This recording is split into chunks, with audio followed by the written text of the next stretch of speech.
season 6 of Mind Over Music. I'm your host, Shanali Moladina. So happy to be with everyone this evening.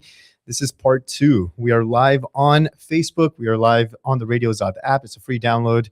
We're live across 163 countries around the world. And we are also live on 107.9 at HD4 FM HD4. I'm gonna get that. I'm gonna get that correct. Okay, that's fine. Yeah. What's your favorite of the 163 countries? Which is your favorite country to be on? Pakistan. Yeah. Zindabad. The right answer was Fiji. I'm sorry, you failed. The right answer was so Fiji. crazy. We have so many listeners from Budapest. Really? Yeah, like like a lot of Eastern Europe. I guess they don't have a lot of like Desi culture out there. Wow. And so this is where they listen into? They tune into Radio Azad, man. It's really cool. That's Yeah. fantastic. We should go to Budapest. Yeah. Have you been? No, I haven't been. I love it. It is really that good? It's so beautiful. It's so beautiful. That's wonderful. And you're right. You're right in between Austria and the Czech Republic. Yeah. And so it's so easily well traveled. Eastern Europe's awesome. Oh, I haven't. Where did you go when you went? So we did all that. We did Vienna. We did the Czech Republic. We did Prague. We did Budapest. Oh, fantastic. Yeah. The whole river cruise thing. We got to learn about the history, and it was absolutely brilliant and beautiful. This today's segment, our second half is sponsored by How Water. How can she drink? No, I made that up. But how dare you do jokes instead of me? This is hyper pure oxygenated water. That's amazing. And so, yeah, theoretically, this actually helps with recovery, muscle recovery, because when you're drinking water, like the oxygen kind of reoxygenates. It reoxygenates your muscles. Wow. Yeah. And so and your blood, and so it kind of reduces the effect of theoretically of lactic acid. That's amazing. Yeah. So I believe the Houston Texans drink this water, and yeah, it's making a huge play in Dallas. I'm going to try next time I work out. I'm going to try one of these waters and see. Well, not only that, drink it days later, because lactic acid maximizes in 48 hours after, right? Really? Yeah, that's why you're sore 2 days later. Yes, because your body's continuously like just filling that muscle of lactic acid. And that's what causes the soreness. That's why leg day is terrible 2 days later. Yep. I just thought my legs betrayed me. You're gonna make me spit my How Water out. So this second segment is gonna be more so talking about our personal lives, our careers, what we're doing.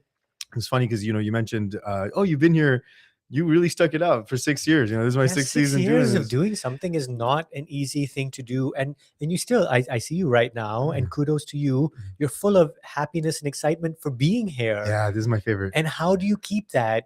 How do you keep that going 6 years into doing a radio show? To be honest, it's more so it's a good balance, because you called it kind of like a marriage. It hasn't been easy, and I've also been the problem. And I've also been a very difficult partner. You've been a difficult partner. Yeah. I'm glad that you admit that. Yeah. And you say my family. This is my Radio Azad family, and what I've kind of put Aisha Ji and you're the stepfather. Well, no, I'm the redheaded stepchild. You're the redheaded stepchild. Yeah, okay. and so they've had to put up with me a little bit, and they've had to say, okay, you know what? It's all right. Sean's just doing his thing right now. Right. It's fine. Let's stick with him. Believe it. It's gonna be okay. And they've grown up with you. Yeah. That's amazing. And they've been through. Yeah, I mean, the whole Radio Zod family, like, who's been here for at least the time that I've been. I mean, they've seen me go through years of unemployment, years of struggle, years of failed relationships, years of just up and down, and with family stuff happening and this and that, and also the great moments, the happiest moments of my life. And they just, everyone kind of stuck together. That's beautiful, actually. I mean, nobody really gets that. Nobody gets a lot of time, especially where they work. Yeah. And so the idea is, like, how do I find family in everything that I do?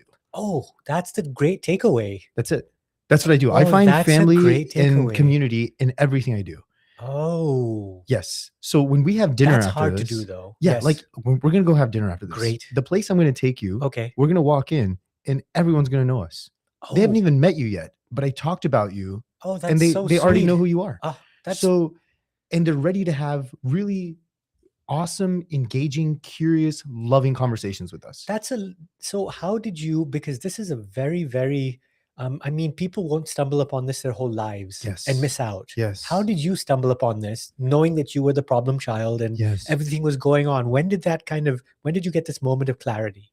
Well, I think I think it stems from me being an Ismaili. Okay. And our community, as you know, Very strong. very, very tight knit, very Yes. strong. But even then, people feel, lonely and all that stuff. But there's a lot of understanding within the community that loneliness is an epidemic. And so we talk about it, we confront it. And especially at later ages, we don't want to leave our elders behind, because those are the loneliest years. And they've done so much for us. So we build institutional programs around that. And so making sure that nobody gets left behind, and it's a very easy thought to think, oh, well, I just want to be in the middle of this storm, right? Like, I want to be in the eye of the hurricane kind of thing. And like, I don't necessarily need to be the thing that powers the storm, but I want to be in the middle so that I can be surrounded by everyone that's doing beautiful things. But then how do you balance that? Because you have this Radio Azad family, you have your Ismaili family, you have your work family as well. I'm sure you have all these different things. It must get difficult to juggle, especially when, someone like you has so many interests in so anything. What about like Sean personally, like kind of who wants to maybe get married one day, be in a relationship, do that? Yeah. Because a lot of these will take energy. Yeah. And it's wonderful that you give them that energy. I would never say don't do that. Yes. But then also, when does the individual come into play? This is brilliant. And actually, I think this is a very introverted person's question. Absolutely. I'm only asking for a friend, not for not that Saad and Sean are single and we'll be sitting kind of up late nights tonight being like, what happened to my life? Right. Yeah. But also, hey, that happened to my life. Yeah. Esther Perel talks about this, and she said, when we go on these dates, right? And we go have dinner, and it has nothing to do with our life, and then we come back into our life, and these are two separate things. And I don't believe in work-life balance. It's a work-life integration. So you don't even believe? Okay, so you believe both go hand in hand. Everything must be integrated. Every conversation I have is integrated into the fundamental person that I am. And so that, even when I build community, is always revolving around who I am, who I want to be, and it's the most authentic way I could show up. Ooh, then let me ask you a really difficult question. A really difficult question. I know I scared you right there, because my eyes are tiny, they got wide. Like, it's the first time you've ever seen my eyes. This is so awesome. I love it. But yeah, that's anyway. So there's a good friend of mine. So she runs her own business and everything. Yeah. And she went and met this guru once. Actually, he was just this brilliant painter, and she was mesmerized by him and everything. And she was asking him different questions like, how are you with the family? How are you with this? He said, listen, you can only do one thing great in life. Everything else, you'll just be getting by. You might fail at everything. You will be good at this one thing in life. He said that I'm a great painter, but I might not be a great father, a great anything else, because I can't be. He's like, it's impossible. Do you believe that? Do you believe that you can only be good at one thing? No way. He was convinced, and she convinced me. She convinced me, because I was like, oh my God. Because he was like, if you put yourself completely into one thing, you cannot do those. Yes, I mean, you can father children, but can you actually like raise them as great? Can you be the best father? He was like, no. And it was really, I love this kind of debate of, is it possible to kind of do all these things? Because we live in a helicopter society where you have to be the best dad and the best this and the best. And society was not like that. It is now. And if you fail at one thing, you are a failure at everything. Right. Yeah. It's funny, because I think the balance between that and what everyone's trying to do is, what is authentically you that you can competently do, right? You don't have to be meritocratic on every level, right? But if you have to be competent enough to know what your limits are. And I think that's where that whole philosophy comes in from, where, I was, I knew I was the problem and things of that sort, because I was trying to overcompensate in areas that I knew I was going to fail at. And so if I would have just called it and said, hey guys, and I started doing that. I said, I'm not going to be good at this. Okay. Like, yeah. So love you guys. Because you'd overcommit. Or because I'm trying to please everybody all the time, right? And so I'm just like, look, I don't want to be seen as the person that can't do it because I believe that I'm the most competent person in the room. Yeah. And then it becomes about you and your ego and all of those things versus how am I showing up and can I support? And if I can't, let's just authentically say, hey, look, I can't do it here in this capacity, but I can help you here if you need something like this. Wow. You know what I mean? And so what would Sean on 6 years ago on his first day of radio, what would he have thought instead? He would have said, get like, just let me do whatever. Like no. Sean first day would have said, let me just run the radio station. Like, I got it. Sean day one would have said, I'm going to look at everyone's programming. I'm going to redo everyone's programming. I'm going to rebrand us. I'm going to bring the biggest sponsors, and I'm just going to make it should be Radio Sean. Like, why not? Yeah. Sean's Radio Azad. Yeah. That's right? amazing. Like that. And that was in 6 years of growing and changing. And I would never want, I am so relieved and so lucky that we have the greatest leader in Aisha G. Amazing. Like, she is our savior, our mother, our confidant, our mentor. Like, what she can do, nobody else can do. Yeah, that's fantastic. And nor would I ever want to do. Yes. You know what I mean? And so it's kind of like recognizing, I don't know if it's so much recognizing the thing that you can pour yourself into and then ignore the rest of the world. It's like, what are the things you can pour yourself into without, in an authentic way, without over burning yourself out? Yeah, I think growing up is realization minus depression. Yeah. That's what it is. It's like, instead you realize, oh, this is what it is, but it doesn't get you down. You're not like, oh, this is a failure. Right. It's or just I'm realization. a failure. It's just realization minus the negativity of it. Okay, so I want to talk to, because I'm going to make a statement, man. I want to be a dad. Okay. At some point. Yes. That's crazy, because anyone that knows me is like, there's no way, like, so my middle name is Ali. Like, my really close friends call me Ali. So they're just like, there's no way Ali's ever going to be a dad. Yeah. And so, but I don't know. I think at some point I'm going to get over my own ego and really learn to love and serve someone else and have just an enjoyable time, because you asked about my brother-in-law. The one thing that he is so good at is being Arya's best friend. Yeah. He's just buddies. That's so sweet. And it's him and this awesome 9-year-old girl that just go out and have fun all day. Oh. And it's like, dude, you figured it out.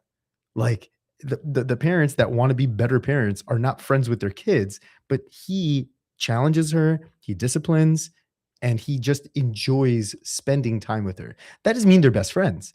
He just enjoys doing, because the only thing that a child wants, I believe, a young child wants, is time with their parents. It doesn't matter what they're doing. I think so too. And I think that at the end of the day, if you feel like you just want to have a child, I think at one point you're just going to have to stop, just stop and just have the kid, because you don't, you will never know. Right. You will never know. And because honestly, like, having a child is begotten of like a biological act, where you're not thinking. Right. That's it. You're thinking with you're basically not thinking. You're like on this, like, you're on this, biological kind of tangent that you're supposed to be on. Yeah. And everything, which is how life. Or else if you can't rationalize. If you rationalized it, you'll never have a child. Which is probably why life is ending. Or which is why people aren't having kids, because they're rationalizing an irrational event. Exactly. There's no rational reason why you should have a child in this day and age when you see the planet like this. Right. You have to be completely irrational and just do it. Well, I mean, and that's my contrarian thought too, is life has also not gotten so good for so many people. Yes. Right? Like where we had wars and disease and, financial insecurities and all this stuff. Parents were having 5, 6, 7 kids, you know what I mean? And it worked out and it was just fine. It was just fine. Yeah. Yeah. And so I think in the same way, humanity has never been more abundant and safer. You know what I mean? Obviously, like there's going to be pockets around the world where it's absolutely not, but we're very lucky to be, for the people in the US at least. But we have these existential fears, and I think we pass them on to our kids. My son is 9 years old right now, and I asked him, I'm like, what do you want to be when you grow up? He's like, I want to be a footballer. Like, I want to be a soccer player. Nice. He's like, I was like, don't you want to be like a lawyer or a comedian? He's like, I don't want to look for a job. I don't want to look for a job. And I really kind of read into that statement. Yeah. Because he didn't say I don't want to do a job. No, he's like, happy. I don't want to sit there looking for a job. because he's grown up in an environment where everyone around him is scared to death and looking for a job and can't find one. Wow. And he's just absorbed that and been like, I don't want to look for a job. Right. These things are impossible to find. Wow. You know, and it's like kids are picking up on this kind of stuff. Hopelessness. Hopelessness. Like, what's going to happen with us? Wow. These things don't exist, you know, unless you bachelor degree, master degree, do an internship, get there. That's the only way you do it, is spending $500,000 to get to that point, to make that $500,000 back slowly. Yeah, it's so interesting. Yeah, because, you know, I think we went through a phase where we said the college is a scam and it's too expensive, and but now it's coming back full circle again. Like Jensen's talking about how he doesn't have enough engineers to do his work. Yes. No matter how many tokens they give him, how many AI tokens they give him, they need more. Like every engineer that costs $350,000 needs at least $350,000 worth of tokens to run their AIs, because they want to move that much faster. Yeah. It's interesting because like the Industrial Revolution, when everybody was, you know, a farmer or like, you know, picking up after horses and stuff, they're like, what do we do now? And it's like, this whole thing's about to change, and nobody sees beyond it, but to also be cautiously optimistic about, hey, whatever it is beyond it, it's not going to be, I'm not going to have less work. I'm going to be completely engaged with the thing that I actually want to do. The way that I see it is, it's like mushkil asan, right? Like you think about, what does everybody complain about? Their job. Everyone hates their job. Well, now you're not going to have that job. You're going to get to do whatever you want and create whatever you want from ground up. That's for most people the scariest thing you can do. Exactly. And so they would rather complain about their jobs because they want something to complain about, rather than saying, oh, do you want a job and get paid for anything? You can do it now. Yeah. Go be a consultant, take your AI with you, figure it out. Well, I think everyone will be a business then, right? It'll be a business. You know, they say they'll be the first one-person unicorn in history is around the corner. Right. It's not a company. It will be that one person. Yes. Yeah. And, you know, and I think that already exists. The guy who created OpenClaw. Okay. Yeah. So he created the first agentic AI system. But he has a team of people, right? I think there'll be people who just use AI and they are the company. Right. There is no other human involved in that situation, because they've leveraged this new technology enough where that's it. They just invented themselves. I agree, because right now in my company, my startup, we have 4 employees and we're kind of like growing to 6. So we're almost maxed out right now. And I don't want to hire more people. I want to be able to hold as much equity as I possibly can. Yes. And you know what I mean? And you know, we just raised $4 million. Oh my, congratulations. Yeah. So it's like, whereas everyone's finding hopelessness, I'm like, I finally gave myself the freedom of not trying to go find a job, but like just to say, I think I have enough experience and passion, and I want to help people. Yes. And so, you know, I think when you think about like, what am I going to do? Like, what's my next job versus who can I help and how can I help them?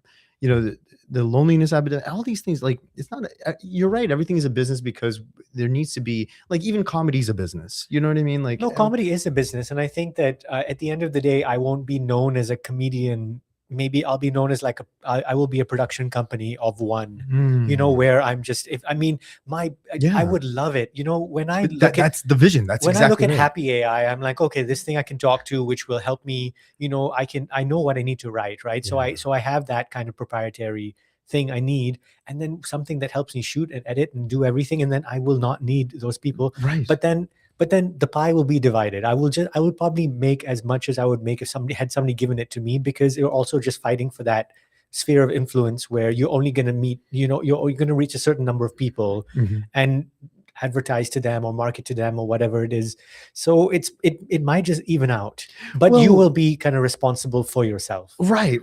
I think what happens is, instead of, you know, a company where you have all these coworkers, you actually have collaborators. And so then you shifted, and it's AI's working. It's me and my AI working with you and your AI. Yes. Okay. That's good. Yeah. And so now what you're doing is you're saying, okay, what is your expertise? Because I need this. And that person with their AI is going to say, oh yeah, I can do this and I can superpower it because of my AI. Okay. And so now you're out, your when reach. do you think that will happen? Do you think we're 10 years away from that? It's happening now. Well, I mean, because these AI, it's not AGI yet, right? It's not kind of, it hasn't reached that level where it can superpower you. It can help you as well. It's a tool. It's a tool. Yeah, it's a hammer. It is a hammer, yeah, right? And you can't use a hammer. Fine, sure. It's like, maybe it's a jackhammer, but it's not like what would come after jackhammer? It's not that yet. Yes, you're right. It's not like a bulldozer. Yes, it's yeah. I agree.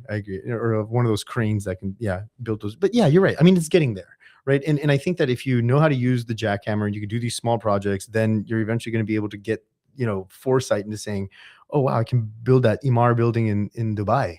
I think that I guess. Oh, that's a very good point. You've basically kind of we're maybe just in a very, very conception.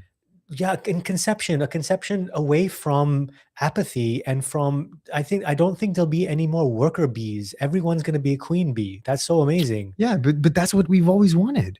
That's mushkil asan. No, I think a lot of people are very happy doing their job and going home. And I don't blame them for that. That's wonderful. Yes. I mean, and that's the way the world works. They want to do their job, do it well, and go home in whatever field they have. They can still kind of do that. I mean, I don't know. There's going to be a lot of like building of the infrastructure, I think, in the next 10 years. Okay, maybe. I hope so. But after that, you're saying that if everyone is kind of like individual equal, they have to take ownership of whatever it is. They have to be like, okay, what do I do and how do I make it happen? Yeah. Because if you're not, and that's this is the sad part of it. And this is where the scientific side of Sean comes out is, if you don't evolve, you're not going to be around long enough, so there is something about struggling and not suffering, but the struggle it takes to actually change. And if you're not prone to change, nobody likes change. Well, yeah, and the older you get, the less prone you get to the change. Right. And that's the real issue, that can no longer, that was a luxury before. Yes. Where you have like the grumpy old curmudgeon, I don't want to use the iPad. You can't be that guy anymore. Yes. If you are in your 60s or something like that, you got to be like, pick up the iPad, figure out how to download stuff, figure out how to get Claude on that iPad, do your stuff. So you can't, there's no more apathy. I agree. And, I think that the unit of economics right now is just we're just at the beginning of some incredible economic growth, because you think about 10 years ago, to think about $1 trillion company 10 years ago, impossible. Yeah. And you'd be like, okay, if somebody can get to it, maybe Apple. Yeah. Now 2 are around the corner. Well, so we have a $5 trillion company in yes, NVIDIA, of course. Yeah. Right. So we have 5 trillion and then we have Broadcom. That's $1 trillion company. Sorry, Apple, they'll be the first trillionaire. Amazon. Sorry, with SpaceX, you'll probably have the first trillionaire. Oh, absolutely. Because, when I looked at, when I saw Elon Musk 10 years ago, I was like, oh, like the unit of economics and everything that he does actually becomes where the new standard. Well, also that to where money becomes obsolete because things become, it just gets so far ahead. Yes. And so like when you think about, the unit of economics per mile when going in an Uber versus like a robo-taxi, right? Like Travis Kalanick was the guy who said, hey, Uber will be way cheaper once we get the driver out of the driver's seat, right? Yes. So that was a scary thing that he said.